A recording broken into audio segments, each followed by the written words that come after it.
There's an old Jewish story about some twin brothers who were born, and from the time that they were born, they were brought into a kind of dysfunctional family. A family where the dad favored the oldest child, and the mom favored the youngest child. A couple years go by, and there's a point where the oldest child is out hunting, as he's known to do, and he comes back from his hunt, and he's just exhausted, absolutely famished. And he says to his younger brother, who is at home making some stew, he says, "Oh, man, what I wouldn't give for just a little bit of that soup that you made." And the younger brother thinks to himself, I'll tell you what, he says to his brother, "if you give me the birthright, in other words, if you're willing to undo our entire family tree and you let me be sort of the oldest child around here, I'll let you have a cup of soup." And the older brother, exhausted, thinking he's probably going to die, so what's the point? Why not? He says, "Okay, deal." We don't always make the best choices when we grow up in dysfunctional environments, do we? Okay, a couple years later, once again, there's this moment where the dad, who's about ready to die, he's ready to pass on his blessing. And he says, "Where's my oldest son? I want to give him my blessing." And hearing this in the other room, the mom, who, if you recall, favors the youngest son, the mom says, hey, boy, come here. I got this idea. And you begin to hear, as the storyteller goes on, you begin to hear maybe where some of this particular child's dysfunction comes from. The mom says, "Hey, I've got this idea. What if, while your brother's gone, what if you pretend to be him?" "Oh, Mom, that's a crazy talk. No. Hang with me here. Mom, he's all hairy and I'm like smooth. No. I've got this idea. How about we do this? You go out, you get a goat, you kill the goat, and you make it just like your dad likes it. And then take the hair, put it on your neck, put it on your arms. You'll smell like your brother. You'll feel like your brother. It'll be great. Trust me." So the youngest son says, "Okay, Mom, I trust you." Goes in and presents this meal to his dad, and, "Is this my oldest son?" Yeah, Dad, I'm totally your oldest son. Come here, let me feel you." And he feels him. "Oh, yeah, checks out. This is my oldest son." And he gives him his blessing. The older brother comes home, realizes what has just happened, that his younger brother now for the second time does this conniving, swindling, deceptive maneuver to take from him something that in his mind belonged to him. And he says to his brother, "I swear that when our dad dies, I'm coming for you next." Hey, good evening, Wild Goose. It's really good to be here with you. Thank you for hanging around in sort of that post-heat. Some people are eating. We're not really sure, are we sticking around yet? But you're here, which means you're my favorite people at Wild Goose. So thank you for being here. Yeah, no, you can clap for yourself. It was really a cheer for you, so wonderful. My name is Colby, and as Jeff said, it is a delight to be here because part of what I have been doing over the last year, last 6 months since 2023 began, is I've been touring around the country talking about my second book. Yesterday, some of you were with me across the way in the forum as I talked about my first book, which is about the ways in which the Bible's been misused to justify discrimination against those who identify as LGBTQ. Today, I'm talking about my second book called The Shift. Subtitle, Surviving and Thriving When Moving from Conservative to Progressive Christianity. Really, it is a kind of survival guide for what that experience that many of us probably are relatively familiar with, where we either leave or in some cases are kicked out of our more conservative Christian families, churches, groups. And we find ourselves still wanting to be anchored, still wanting to be connected to the heritage of Christianity, but we know that it's got to be different. It's got to be more open, more expansive, certainly more inclusive, more progressive. This is a term that I use. If it doesn't work for you, that's fine. But the idea of the shift is this, that this journey, as I've been pastoring people for the last 10 years in this particular space, I've noticed a lot of similarities as people have made this shift. And so I tried to write this book to say, hey, here's some of the theological obstacles that might come up. What do you do about God? What do you do about Jesus? Really like small subject matter. What do you do about God, Jesus? A chapter, oh, are you okay? You just lost that. That's tragic. That ice was going to get you through the next 40 minutes. You still have some. All right, you're okay. Chapter on God, Jesus, the Bible, the church. I've got some chapters on what do you do when the people in your life aren't on the shift with you and they are concerned for you. What do you do with the people in your life who are concerned for you? What do you do about the fact that inside of you there is oftentimes these things that come up that question, am I wrong here? And so this is the point of the shift. And I think there's maybe one copy left in the bookstore, but I did see that the publisher, 1517 Media, has a tent. They might have more. I don't know. Okay, so what I want to share with you today, why am I here? There's been something that I have found to be, I would say, one of the most helpful lessons that I've learned personally in this shift, and then as well as I have pastored people along this process. A lesson that I found the most helpful tied to a practice that I found incredibly valuable. And I think that as we're sort of bringing this Goose experience, at least kind of the talky-talk, lecture-y, thinky part of it, as we're bringing it down to a close, I want to leave you here with something today that might actually be something you can stick in your back pocket. Take from here. Maybe you'll use it tonight. How great would that be? Maybe you'll use it a year from now. And it has to do with this story that I started with, a story of these two brothers who were born from the time of their birth as twins. They were born into a dysfunctional family environment. And of course, I'm talking about Jacob and his brother Esau. And the dad who favored Esau and the mom who favored Jacob. And I want to pick up the story in Genesis chapter 32, but I need to do a little bit of setup to get there, because by the time we get to Genesis chapter 32, if you recall how the story that I shared ended, Esau says to his brother, when our dad finally passes, I'm coming for you next. And so years go by. Jacob flees the home, again at his mother's instigation. Jacob flees the home, and about 20 years go by the time we get to Genesis chapter 32. And in Genesis chapter 32, there's this sense from Jacob that God is calling him to return back home. Now, last Jacob knew his brother wanted to kill him. So as he begins to bring all of his family together, bring all of his livestock together, bring all his possessions together, and make the journey back towards the land of his ancestry, Jacob comes up with this idea. He has this plan, the storyteller says, this plan to pacify his brother.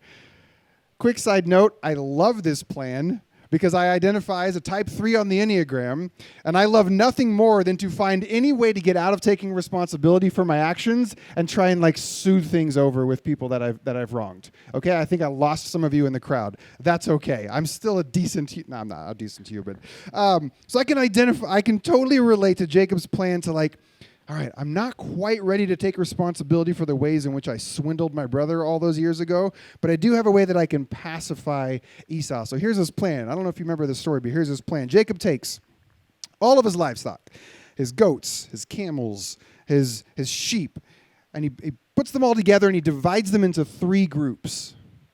And he sends a group ahead to walk towards Esau's land. And what Jacob hears from his scouts is that Esau's coming out to meet him with 400 men. Not a welcome party. Not a welcome party. This is a small army. Esau's ready to finally exact his revenge. Jacob sends this first wave of goats and sheep and lamb, probably the first ever edible arrangement, I think is what I'm hearing here. He sends this ahead, and Esau's party says, where is Jacob? And Jacob gave them instructions to say, oh, he's right behind us. Just hang on. But then Jacob had a plan. Remember, he had a plan. He broke it up into a second wave of goats and bulls and camels, another wave of gifts. Where is Jacob? Oh, he's right behind us. Just hang on 1 second. A third time, Jacob's plan to send goats and bulls and sheep and camels, all as a way to sort of take Esau's temperature that had been burning over the last 2 decades and bring it down a bit, try to pacify him. So we get to chapter 32, and Jacob has this plan, and he's really hoping it'll work. Chapter 32 opens.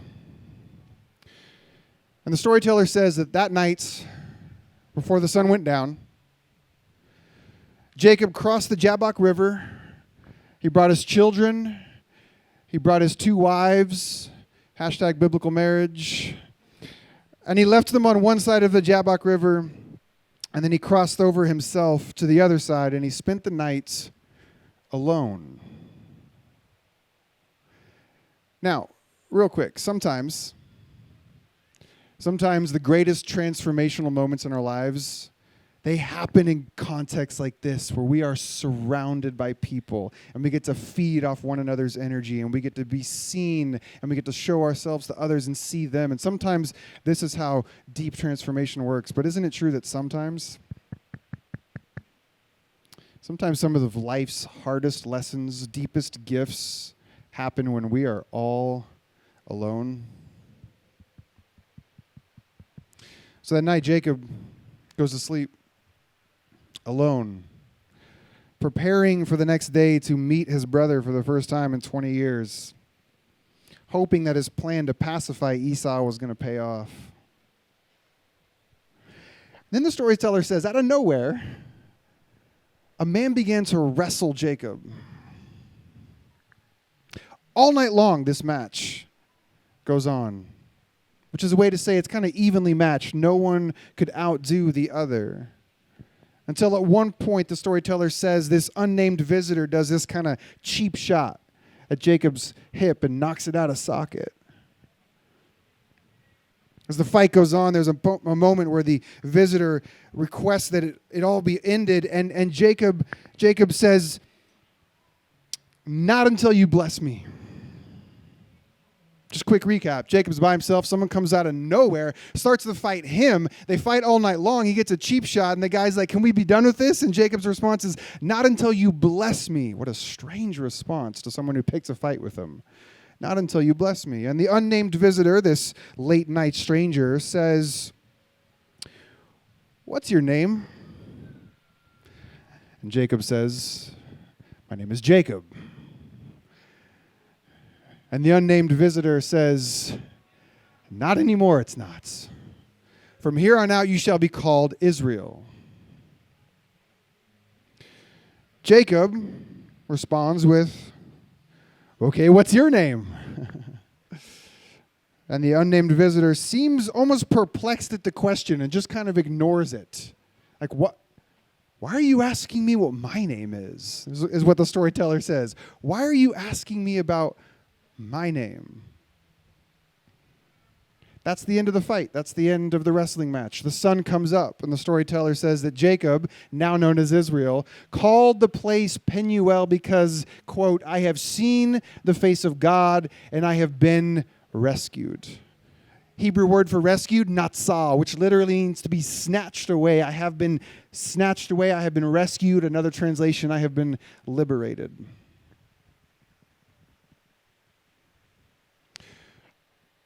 I got 3 observations I want to share with you about this story. 3 things that I hope take us back to what I told you is one of the most important lessons that I've learned as I've been doing this work, this journeying people through this shift, this movement from a kind of conservative to a more open, progressive Christianity. I want to talk about the lesson. I want to talk about the practice. And so I have 3 observations for it. And the first is this. No offense, but you have issues. I don't know why I looked right at you. You're a wonderful human, but you have issues. You have it. We all have issues. Do you know this about you? You've got issues. Yeah, she's like, I know. You have issues. We all have issues, but guess what? By and large, your issues are not really your fault. What do I mean by that? Go back to the beginning of the brothers being born into what I called a sort of dysfunctional family. Dysfunctional family where the parents really haven't done their work yet. Parents who pick favorites early on. A mom who sort of uses the younger son, her favorite child, to kind of manipulate the situation and teach him. Look, we all have issues. It's not really our fault. It's not really our fault. So many of us are born into a kind of generational trauma. We all have issues. We all have ways in which we respond to people when we're in conflicts that don't do us any favors. My favorite, my go-to move when I'm in conflict with somebody, when I've hurt someone, is to shut down and withdraw. I don't love this about myself. I'm working on it. Through therapy, I'm able to understand that, this is because from the time that I was a small child, whenever I made one of my parents upset, I got the silent treatment for sometimes days on end. And if you've ever known a child who got the silent treatment as a punishment from their parents, it doesn't go well for them later on in life. They did not learn properly how to engage conflict, how to do repair after the rupture. We've all got issues. The issues aren't really our fault. They were formed into you at the time when your brain was developing at a very young age, passed on to you by parents who probably were doing the best that they could. If we're going to take a real charitable, which I try to with my own parents, a real charitable approach, our parents were doing the best they could. They probably did better than their parents, but still it gets passed on to us. So we all have issues. Not your fault, but what you do from this point forward is your responsibility. Your issues are not your fault, but now they are your responsibility. What do I mean by that? You now choose, what am I going to do with the fact that I have issues? What am I going to do about this? Your issues are not your fault. This is not about blaming you for having the quirks, the parts of you that maybe sabotage relationships, the parts of you that maybe make it hard for sometimes people to be around you when you get into one of those trauma spirals and your brain goes into fight or flight mode and you don't really know how to get out of it. And you end up hurting people and hurting yourself. All of this, not really your fault, but moving forward to become the kind of person that you want to be, that is your responsibility. I'm going to come back to that. First observation, you have issues, not your fault, is your responsibility. Second observation from this story. I'm going to guess that most of you have heard the story of Jacob wrestling with God or wrestling with an angel. Because these are the two predominant ways in which this story has been understood, interpreted, thought of. And I am not here to say that those are wrong at all. Those understandings have been rich and meaningful and have given a ton of meaning and depth for people. So yes, I'm here to improv yes and that. Okay. A number of years ago, I was reading this story, and some things stood out to me. I noticed, first of all, how evenly matched the wrestling was, how the storyteller kind of went out of the way to say that this person sort of showed up out of nowhere. I noticed that there was this ability to do this cheap shot, almost as though the unnamed visitor sort of knew right where Jacob's weaknesses were. And then there was that whole thing about the name. What's your name? I'm Jacob. No, not anymore. Now you're Israel. What's your name? Why are you asking me? I submit to you that for me, at least, this story, when I read this story, for me, this is a pretty powerful depiction of what happens when old versions of ourselves come online and begin to resist and resent the versions of us that we are trying to become. Those of us who have gone through this kind of shift, where we move from a conservative kind of Christianity to something more open, inclusive, expansive, progressive, without fail, the people that I have met with and talked with over the years, there are these moments, and again, they often come at night, when you're just trying to fall asleep, or when you are in a real vulnerable state of loneliness, and you're moving in this direction where you're like, I've got some new ideas cooking. I've got some beliefs that I can't really hold on to anymore. I've got relationships that I've had to put new boundaries around. I'm no longer a part of this faith community. I'm no longer a part of this tradition. And suddenly, out of nowhere, there's this old version of you that shows up. And they say, what are you doing? We have fought so hard to get you here. Do you know how many Bible studies we went to? Do you know how many verses we memorized? Do you know how many prayer meetings we attended? I'm reminded of the genie in the movie Aladdin. Like, you woke me up, you rubbed my lamp, and now you think you're getting out of here. I don't think so. Sit down. This is like the old versions of ourselves that show up and say, what are you doing stopping believing this? What are you doing now thinking that? For me, this is a story of when our old self comes online and resists and resents the fact that we are trying to grow.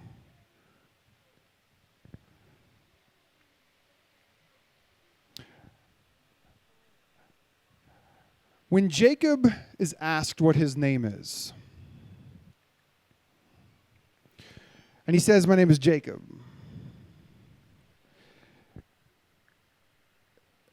It's as though his old self is aware, hey, bud, that's not who you are anymore. Or that's not who you want to be anymore, is it? Because Jacob means what? Deceiver, deception, manipulation, conniving. Not his fault, kind of how his mom raised him to be. That's who you used to be, bud. That's who we used to be. But from here on out, you're going to be Israel, a.k.a. God shall fight. I know you've had to do if you... If you at all can relate to what it's like to grow up in the traumatic childhood environment, then you know the weight that you carry and how heavy it is and how hard you have to fight every day just to show up. And to have someone come along and say, your name is now going to be Israel, which is translated God shall fight.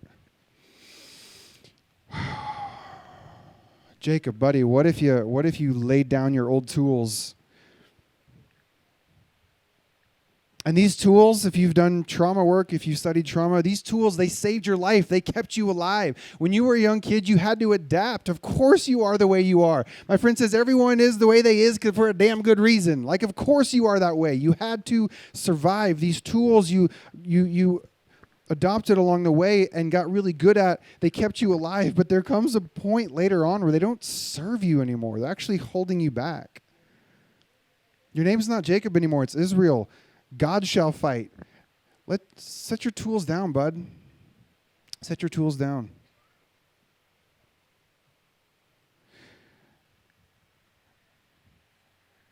Chapter 32 ends with Jacob now being called Israel, calling this place Penuel, because I have seen the face of God and I have been natsald. I have been liberated. Chapter 33 opens. Remember the story. Remember where we were at. The previous day, Jacob had done his plan, his pacifying plan. Here's 3 rounds of gifts to try and make my brother less mad at me so that when I show up, like maybe he won't kill me. And you read Genesis 33 and you see how Jacob is like, all right, this wife, this kid, I'm going to put you here. This wife, this kid, I'm going to put you here. And then here's the beautiful thing. Because remember, he's not Jacob anymore. He's Israel. And the storyteller says that Israel, I love this, Israel goes to the front of the line.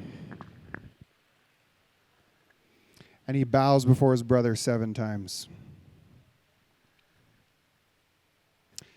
Jacob was trying to pacify his brother through manipulation and coercion and gift giving. Israel took full responsibility, goes before his brother and humbles himself 7 times.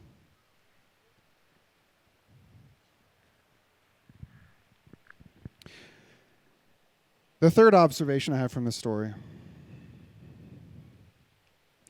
and it goes back to how I ended observation number 1, which is your issues, they are not your faults, but what you do with them is your responsibility. The very first line that was spoken in this all-night wrestling match between what I call old Jacob and new Jacob, I left that part out of the story. And I'm going to go back now. And I need a volunteer. I need someone to come up here. Someone who can kind of read fairly robotically. Someone who's just going to read Genesis, this verse from Genesis 32. I'm just going to keep pattering until somebody comes up here. I just need a volunteer to come on up. Who's going to come up and read? There's a microphone right. Really? Nobody's going to help everyone else out and come up and be the volunteer? Thank you. Everyone say, whoo, thank you. Thank you for saving them. What's your name? Chris? All right, is Chris's mic on? Hello. Wonderful. Okay, Chris. So here's what I want you to do. In just as monotone a way as possible, I'm going to have you read verse 26. Yeah, I highlighted it for you. So I'm going to read Genesis 32, 24. Once we get to 26, you're just going to read that. Just be as robotic as you can. Genesis 32, verse 24. Then Jacob was left alone, and a man wrestled with him until the breaking of day. Now, when he saw that he did not prevail against him, he touched the socket of his hip, and the socket of Jacob's hip was out of joint as he wrestled with him.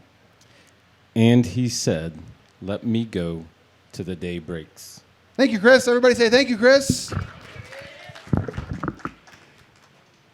Let me go. Those are the first words uttered by old Jacob.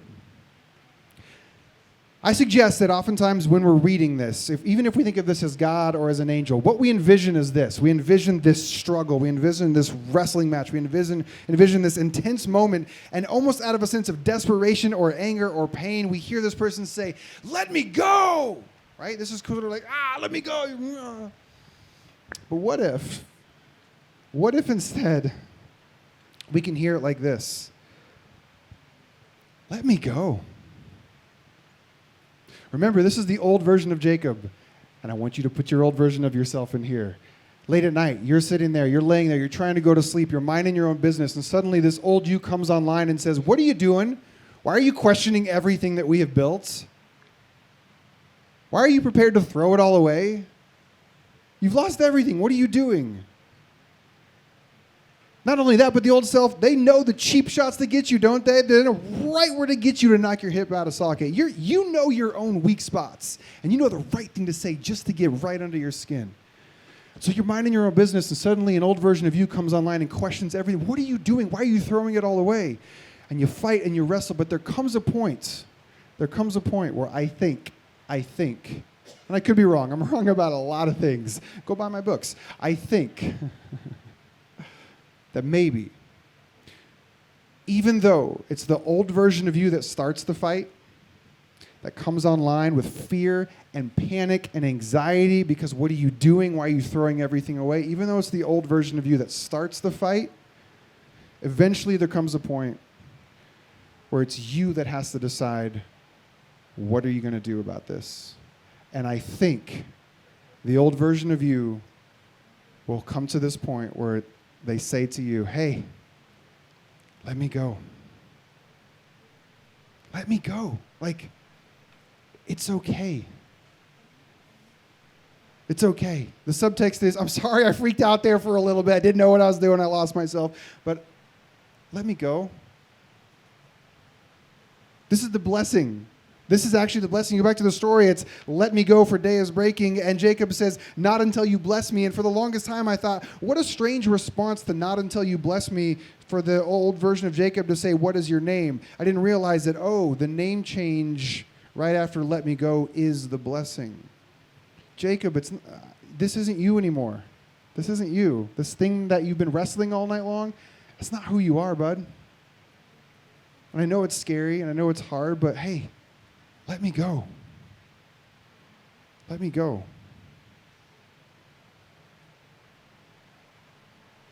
I wonder, as you're sitting here now, as you've been goosing for the last couple days, I wonder if you've even had maybe a moment or two where some old versions of you have shown up.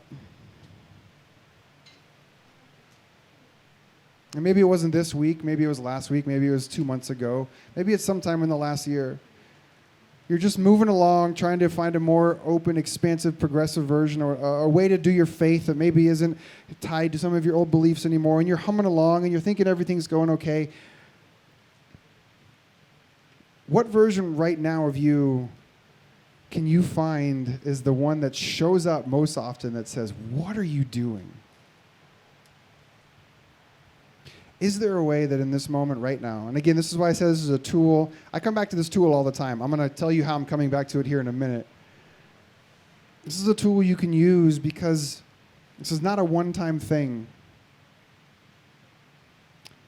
Is there a way that we can hear the voices of our past selves who come at us sometimes with a lot of aggression and freak out because of course they do. That makes all the sense in the world. But eventually, what you do about it is your responsibility. And you actually have power and agency not only to let go of the past versions of yourself, but you have the blessing of the past yous to say, hey, let me go. Let me go. I'm not who you are anymore. You're different. Let me go.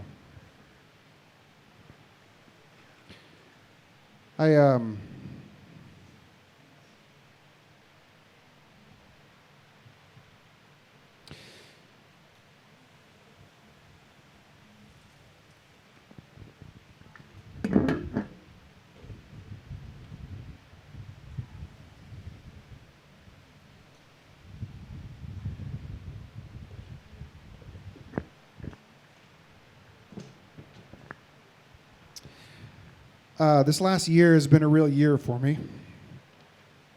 So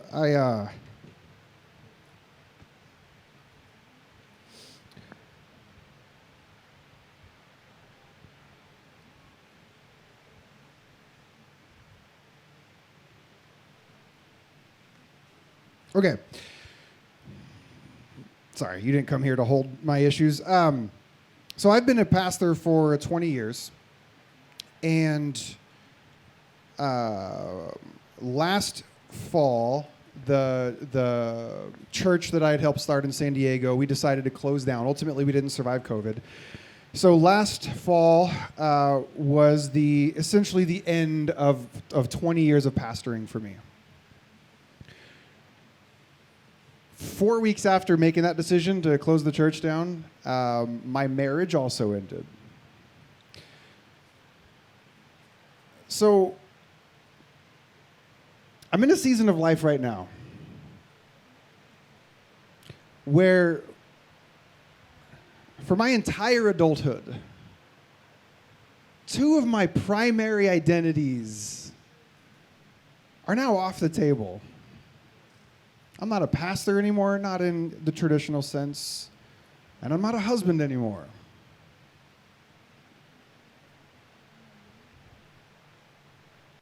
And I was thinking about this just this morning. I was like, because sometimes the version that comes online that resists our growth and resents our growth are these old versions of ourselves. When I've talked about that, the different beliefs, the different ways that we've oriented ourselves, and then they say, let me go, I've moved.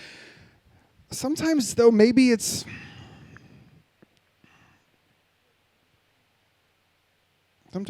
these other things that we have allowed to be the identities of our life. And I think what I'm struggling to get through here, and I'm probably going to regret it later, is Pastor Colby is like, hey, bud, I'm so proud of you. You did really, really good work for 20 years.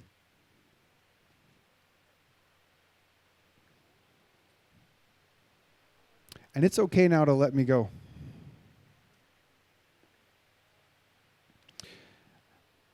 Husband Colby, hey, bud. I'm really proud of you for these 19 years. You did great. It's just not who you are anymore. You can let me go. You can let me go.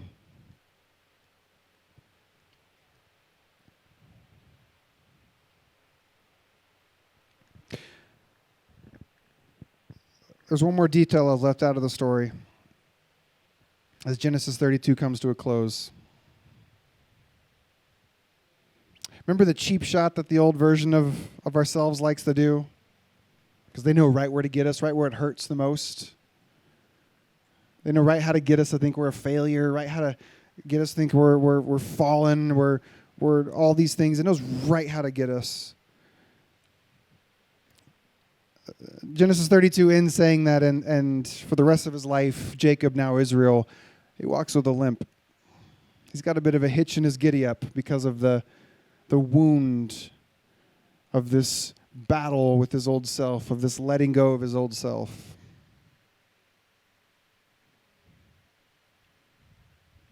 Again, I'm not here to tell you that it's incorrect to think that Jacob is wrestling with God. That's a wonderful, beautiful takeaway from the story.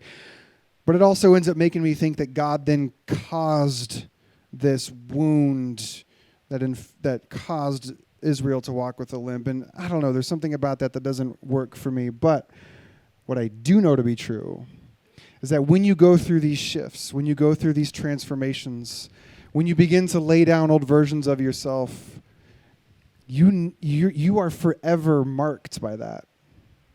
You metaphorically walk with a limp. And God's not the one who causes it, but I do think God is the one who sort of sees you and holds you and says, hey, you know what? You didn't get that limp because you did it wrong. It's just because life is really hard.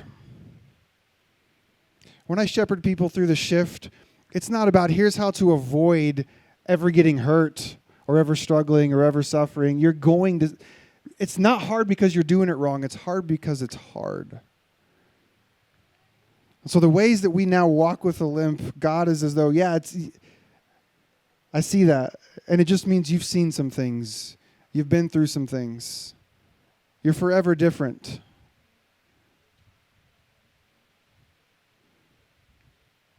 So friends, I guess I want to leave you with this. May you, as you continue on in this journey of growing and transforming and changing, because honestly, do we really have a choice?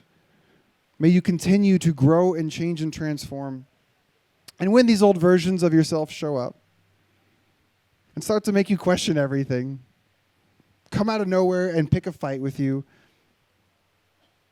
remember that it's up to you if you want. You can begin to let those old versions of you go and know that God is the one that holds you through it all. And at the end of the day, when you begin to reflect on, wow, I used to be the guy who would connive and deceive and manipulate and pacify, and now I did this thing where I went to the front and I took responsibility for myself. May you, like Jacob, say, wow, I have seen the face of God, and it has led to my liberation. Thanks for your time. Thank you. Wonderful. Yeah, I didn't grow up in a very conservative kind of church. I've always been blessed with a lot of love and support. But those transitions happen for all kinds of reasons.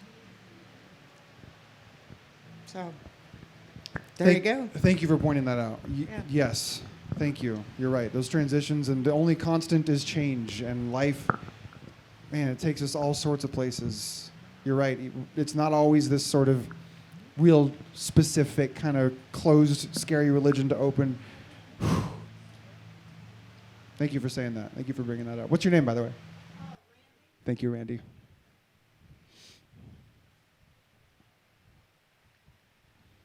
Hi, Olivia. Hey, Colby. Two things that came to mind. One is just an idea. There's a Japanese style of pottery making. I'm not sure if you're familiar, but where they take broken pieces of pottery and they actually repair them with gold. It's the most beautiful thing I've seen. It's just lovely. Anyway, sometimes I carry that imagery with me. Yeah. But how would you navigate when you don't feel like your new self has been named yet? Oh, what a great question. How do you navigate the path when you don't feel as though your new self has been named yet? Yeah, you're right, because that story implies like, oh, you get this gift of knowing, all right, from here on out, you get to be this person. What a helpful gift that would be. And yet when, probably more often than not, that isn't the case.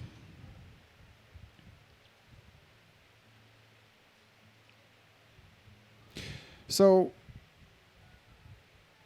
one of the things that, here's what comes up for me in that question. If it's helpful, great. If it's not, I pray that you forget it the minute I say it.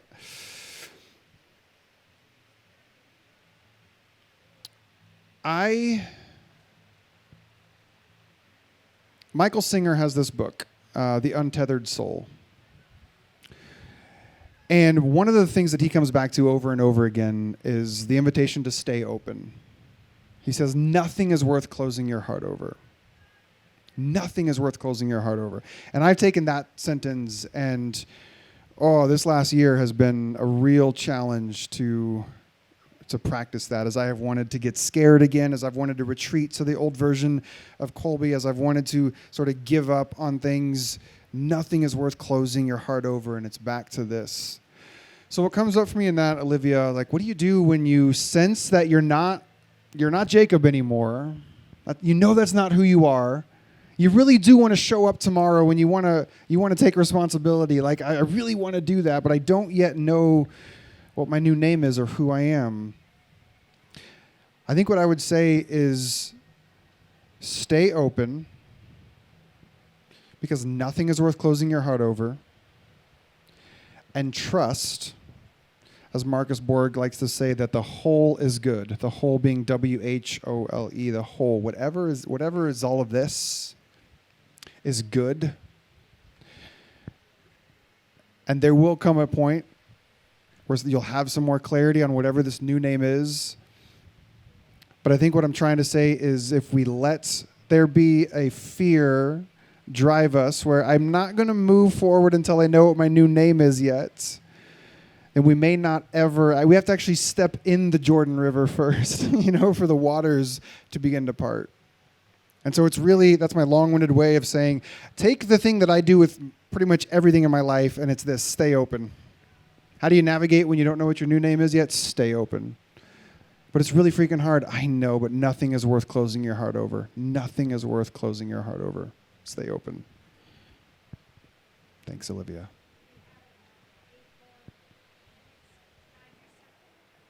Can we get yeah, great. We have about 8 more minutes, so I think we can take 2 or 3 more questions, but I'm going to have one.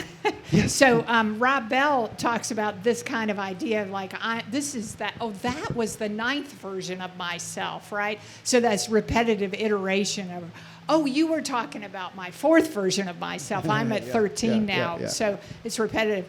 But so I'm now 5 years past my youngest son leaving home, and I'm really not a mother anymore. I mean, they're not dead, but I'm not that anymore. And it's taken me 5 years to get here, but I think I'm trying to let that go and find a new name for, whatever, mentor, friend, So I think this is something that really applies to women like me at the end of whatever it's called, empty nest. Yeah, you have a question. Thank you for sharing that, because I got to imagine there are the voices that come up and like, wait, who are you? You're not mom anymore. Who are you? And yet there might also be a point where that voice is like, hey, let me go. It's okay. Like, that was a beautiful time in your life. Thanks for sharing. What's your name? Thank you.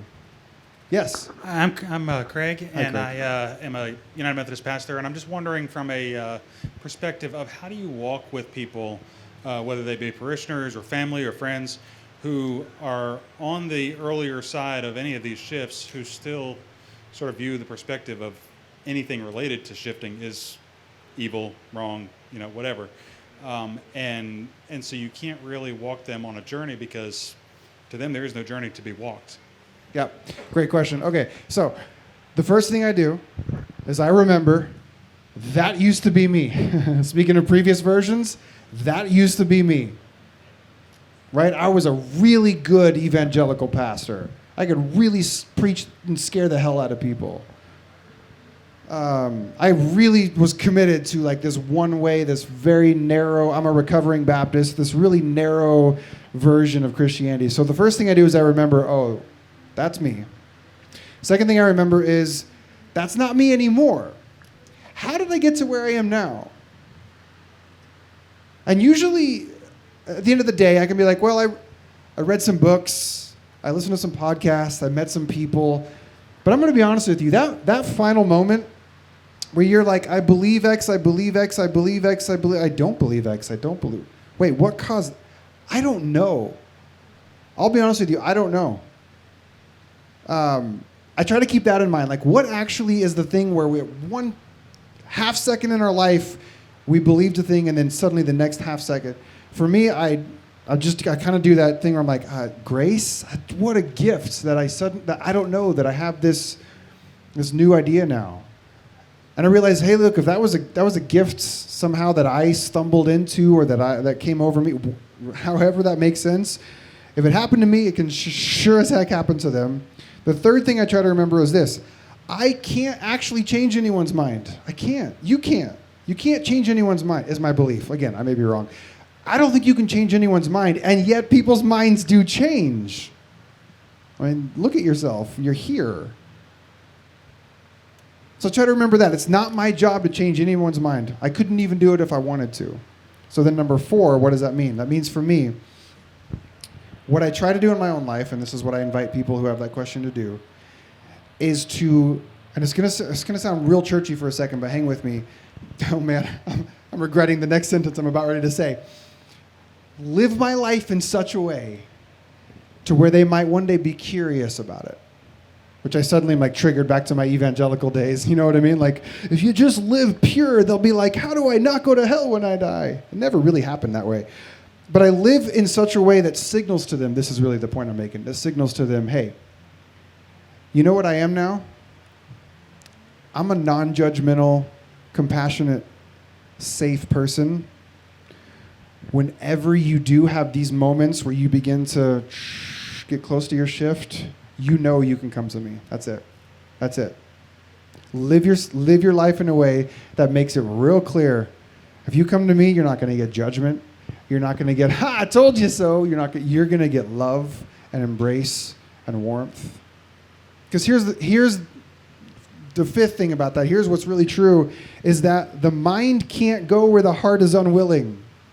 You can't get someone to change their mind if their heart's not open to it. So the first thing that has to happen is there has to be an opening in the heart space. And the more that we kind of have this posture of trying to convince people, trying to talk down to people, trying to argue around them, the tighter their heart's going to go. The more that we just show them that we are loving, we are non-judgmental, we are compassionate, then over time there might be this opening in the heart space. And the minute there's an opening in the heart space, there's at least the possibility that there can be an opening in the head space. Yeah, great question. One more.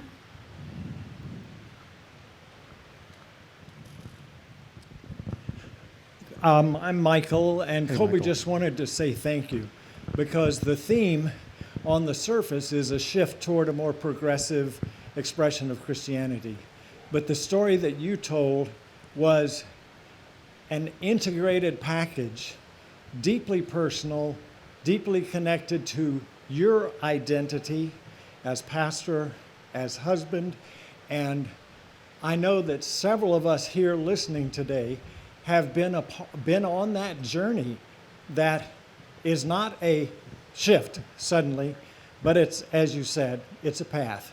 And so for your willingness to be open about the deep personal impact, not just a shift theologically and in your faith community identity, but the deep personal shift and the courage and clarity in the midst of uncertainty along the way that you've expressed and shared here is a huge gift. Thank you. Thanks, Michael. Thank you. Okay, that's good. I love you all. Thank you for spending some time with me. Have a great rest of your weekend.